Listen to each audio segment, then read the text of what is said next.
जय माता दी। मेरे सभी प्यारे दोस्तों, मैं लक्ष्मी शर्मा बड़ों को चरण स्पर्श, छोटों को प्यार और बराबर वालों को दिल से नमस्कार करती हूँ।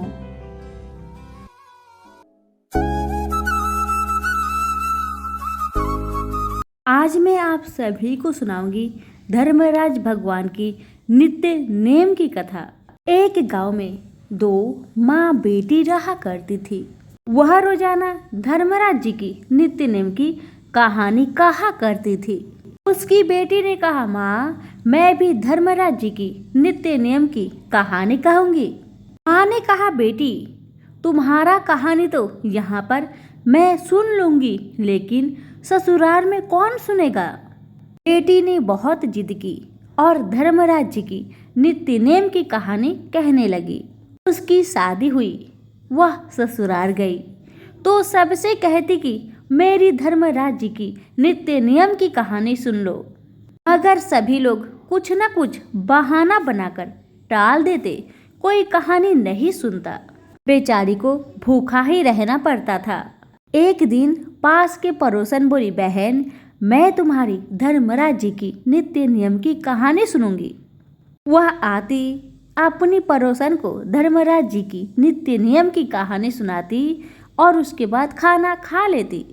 एक दिन ननद ने यह देख लिया और अपनी माँ से कहने लगी, माँ भाभी पड़ोसन के कहने पर खाना तो खा लेती है और हम कहते हैं तो नहीं खाती।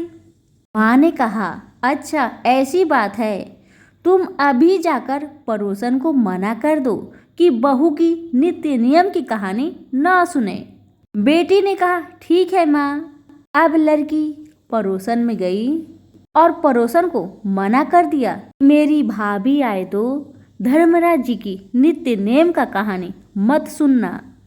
अब ये बात पड़ोसन ने अपने पति से कहा तो पति ने कहा कि उसकी माँ मना करे तो मत जाना। अगले दिन सास ने पड़ोसन को मना कर दिया तो पड़ोसन उसके घर नहीं आई। बहू की कहानी अब कोई नहीं सुनता तो बेचारी भूखी ही रहती। ससुर ने पूछा कि बहू कैसी है तो सास ने कहा, अच्छी है, काम काज तो कर लेती है मगर कुछ खाती नहीं है। ससुर ने कहा कि बड़े घर की बेटी है, काम करके थक जाती होगी, इससे काम मत करवाओ। सासू ने कहा, बहू से हम काम नहीं भी कराए तब भी बहू खाना नहीं खाती। अब तो धर्मराज भगवान का आसन डोल उठा कि इस नगरी में ऐसा कौन है जो भोजन नहीं करता, उसे बुलाओ। स्वर्ग से विमान आया तो सास बोली, मैं चलूंगी बहू। बहू ने कहा, आपको तो बहुत काम था, मेरी कहानी सुनने का समय नहीं था। अब जेठानी ने कहा, मैं चलूंगी तो बहू कहने लगी कि तुम्हें तो मालिक का खाना बनाना है।